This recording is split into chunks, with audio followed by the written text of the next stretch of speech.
Olá, uma boa noite para você que nos acompanha pela TV Canção Nova. Chegamos mais perto de você através da Canção Nova e, claro, nesse momento através do programa Em Pauta. Sempre um tema atual, tema relacionado à vida, à família, à saúde, ao meio ambiente, à igreja, enfim, ao mundo. Porque aquilo que é pauta no mundo, nós aqui vamos debatendo pouco a pouco, para que você em casa não fique apenas refém de notícias, de informações um pouco desencontradas, mas tem a oportunidade aqui no nosso programa de aprofundar um pouco mais as questões do nosso dia a dia, não é isso? Nessa noite nós vamos conversar a respeito de uma coisa muito interessante, uma marca dos nossos tempos. A quem oferecer colo?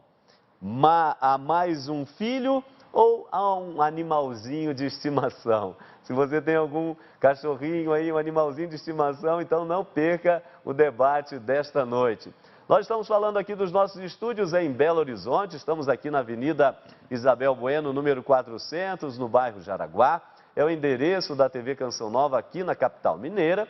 E agora nós vamos conhecer aqui os nossos convidados, claro, ele já está conosco há mais de 6 anos, o nosso querido Frei Antônio Moser, diretor-presidente da editora Voz, doutor em teologia, interessado em vários assuntos e que a gente tem a capacidade aqui, com a graça, não é? Com os devidos especialistas de pouco a pouco ir aprofundando no nosso programa. Frei Moser, boa noite, um tema realmente uma marca dos nossos dias, né? Não tenha dúvida. Muito boa noite, Padre Hamilton, boa noite aos telespectadores. Eu sei que alguns estão com gatinho assim no colo, cachorrinho, agora, né? Etc. E é um tema muito delicado.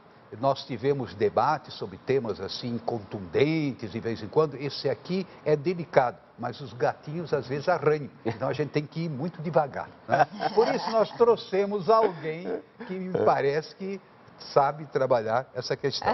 Tá certo, isso mesmo. Recebemos aqui com muito carinho a doutora Renata Borja.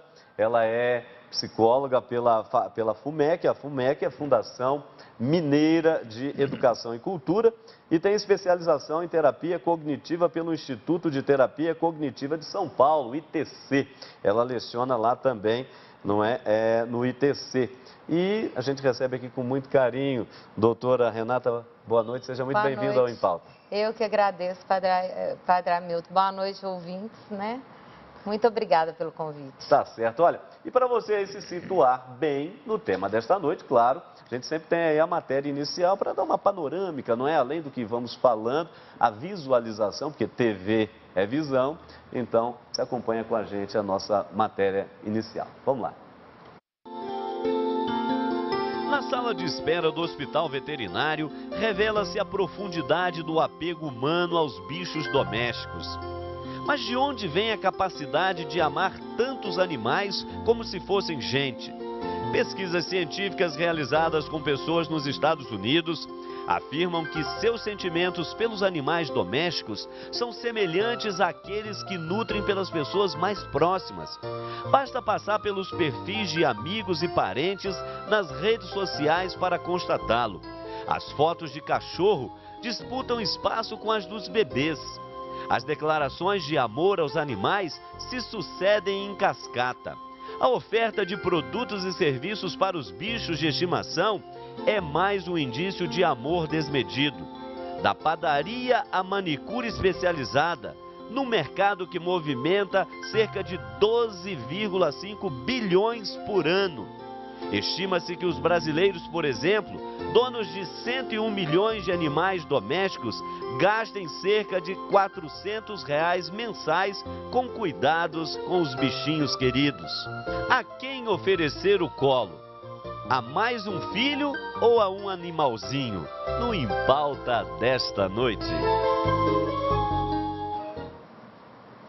Muito bem, está aí para você perceber o tema que nós vamos conversar. Delicado, fala de afeto, fala de sentimento, fala de amor. E aqui nós não queremos tecer de modo nenhum no início do programa, inclusive, nenhum preconceito, julgamento, etc. Vamos fazer uma reflexão. Então, como o Frei disse, você que está nos acompanhando em casa, que de repente tem o seu bichinho de estimação aí, que às vezes um cachorrinho, um gatinho, um papagaio, ou sei lá o quê, fique tranquilo, nós não vamos aqui, né, com julgamentos precipitados, não, vamos fazer uma boa reflexão.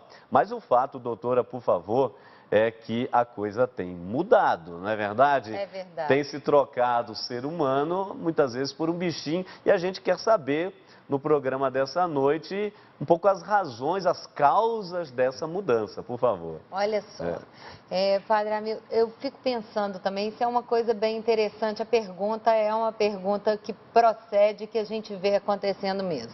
Mas o que eu observo é o seguinte, os animais, existem até pesquisas, inclusive, sobre isso, que os animais são capazes de promover em nós, seres humanos, a produção de serotonina, que é um hormônio regulador natural de humor. Olha que interessante. Uhum. Então, eu como terapeuta cognitivo, o que eu entendo disso? Né? O que eu percebo que nós pensamos, sentimos e nos comportamos, é mais ou menos nessa ordem. Uhum. Então, por exemplo, se eu libero um hormônio que regula o meu humor, eu libero esse porque provavelmente eu tenho o quê? Uma emoção positiva na hora que eu encontro com um determinado animalzinho. O animalzinho vem balançando o rabinho, a gente geralmente pensa assim, ah, que lindo, que bonitinho, você vai produzir serotonina e endorfina, e que são coisas boas, não é verdade? Então, na realidade, procede essa pesquisa, né? Isso gera nas pessoas um prazer muito grande em estar com os animais, e isso é uma coisa positiva. Por outro lado, a gente tem algumas questões aí. Eu vejo que, à medida que nós fomos nos desenvolvendo, antigamente, se a gente fosse pensar, os pais perdiam filhos na hora do parto, ou perdiam os filhos. Não tinha essa quantidade de remédio que a gente tem hoje, não tinha essa quantidade de medicação que a gente tem hoje. Então, se a gente for pensar 100 anos atrás, as famílias tinham que ser numerosas. Por que elas tinham que ser numerosas? Era até para preservação daquele nome, para aquele nome passar de geração após geração, porque as pessoas morriam muito rápido.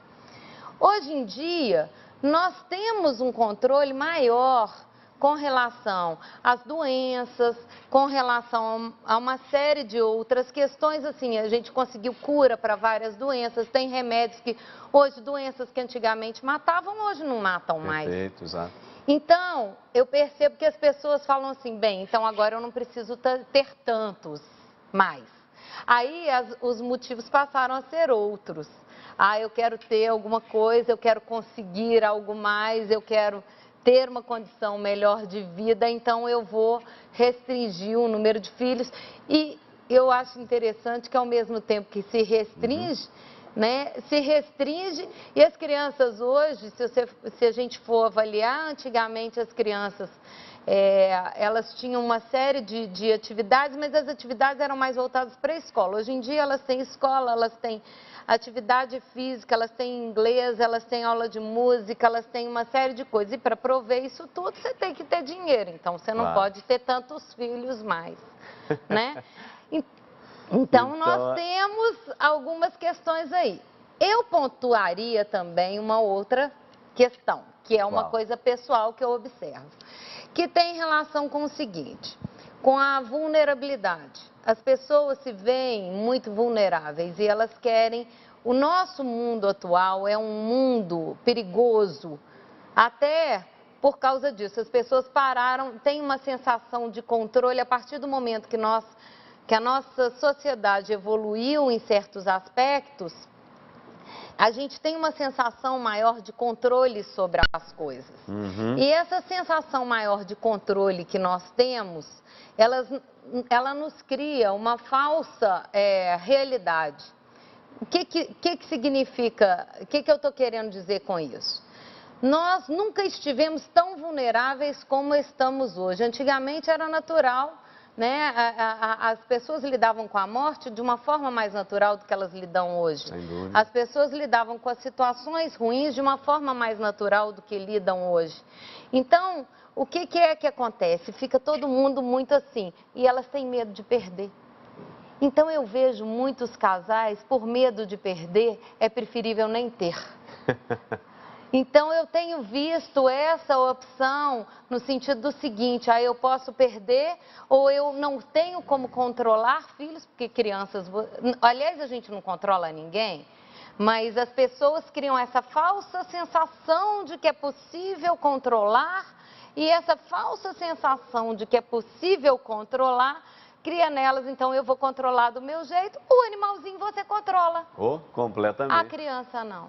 Frei Moser concorda com a doutora ou que outros elementos a gente ainda poderia acrescentar em relação a essa análise ela inicial? Fez uma análise realmente assim que dá o que pensar. Sem dúvida. Em primeiro lugar, claro que hoje todos nós concordamos, não é mais possível ter uma família numerosa. E, aliás, lá no fundo, o contexto da família numerosa, por parte da igreja, de incentivar, era um mundo que devia ser populado. Não tinha ninguém, então tinha que ser populado. Hoje, pelo contrário, é superpopulação, então a questão não é de número, mas é de qualidade, ou seja, gerar com amor e educar, evidentemente. Por isso, quando eu celebro um casamento, eu sempre digo, vocês estão dispostos a aceitar como dom de Deus os filhos que vocês julgarem poder ter e educar na fé, né? Então, a gente faz uma pergunta genérica para deixar a pessoa muito à vontade. Não fica aí dizendo, não, porque tem que ter muito filho ou pouco filho. Não, não compete a nós, compete ao casal. Essa consciência, né?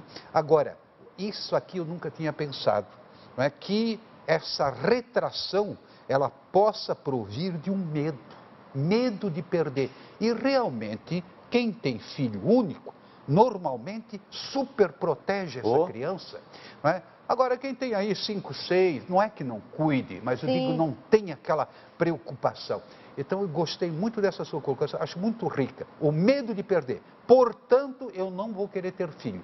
E isso é que a igreja não aceita. Não querer ter filho, porque dá trabalho, porque vai me fazer sofrer em algum momento. Não é? Isso, e tanto assim que a igreja não aceita como válido o casamento de um homem e de uma mulher que chegam e dizem, nós não queremos ter filhos. Claro. Eu uma vez tive um caso assim, agora vou contar uma historinha, né? Eu já vi que a psicóloga ela observa, etc. O caso é o seguinte, me chega um casal, ele já assim um quarentão, e ela também já estava rodando os 40 anos, e daí na conversa, na preparação, eles falaram que, pois é, eu perguntei, mas se vocês vão ter filhos? Falaram, não, a gente não vai querer ter filhos.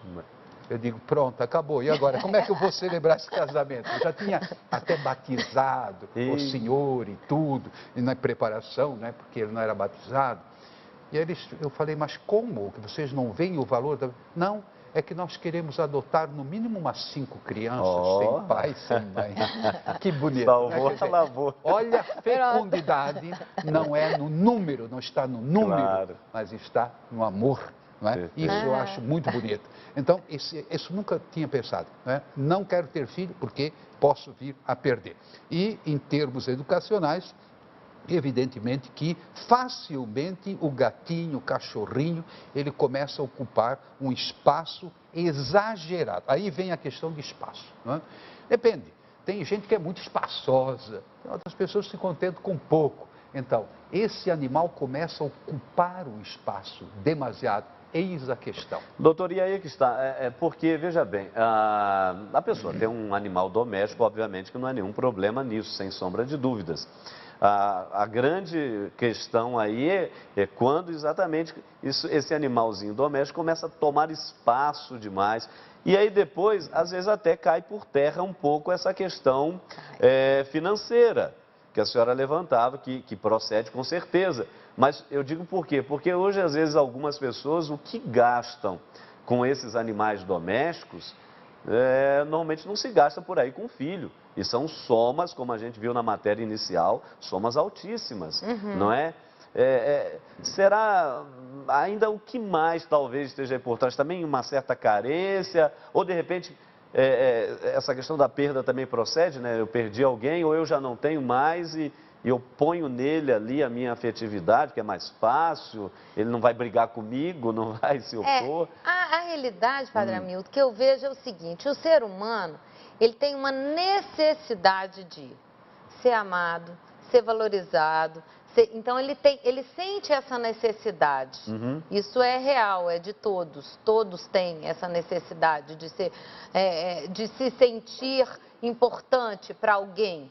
O que o animalzinho ele faz para você? Muitas vezes ele vem com o rabinho, você acha ruim com ele alguma coisa, daqui a pouco ele está 2 minutos depois com o rabinho balançando ali do seu lado, mostrando para você que você é importante para ele. Então isso para as pessoas alimenta nelas essa necessidade, quer dizer, não é que alimenta, gera uma sensação de conforto porque elas conseguiram obter aquilo que elas esperavam. Né? Outra surpresa na sua colocação. Sim. Eu nunca tinha pensado que possa, digamos, esse exagero, né? Nós estamos falando do exagero, né? Possa resultar da insegurança da pessoa, mas sobretudo do sentir-se não amada. Sim. Não ter uma roda de amigos, esse que é o problema. Então, realmente, acaba virando um subterfúgio, mais um ponto, né, para a nossa psicóloga aí, né? Tá certo, ó, segura aí, doutora, nós vamos continuar conversando. Você não saia daí não, porque estamos só no começo da nossa reflexão, tem muita coisa ainda. O objetivo do programa é tentar, obviamente, pensar o tema, mas também ajudar as pessoas que, de alguma forma, não sei, aqui não queremos emitir nenhum julgamento, de repente chegaram a um certo desequilíbrio e estejam, porventura, nos acompanhando. Então, a gente quer aqui, com a ajuda do Frei e da doutora, ajudar você, obviamente, mas isso nós vamos fazer após o nosso intervalo. Você não saia daí não, é a nossa primeira parada e daqui a pouquinho já estaremos de volta.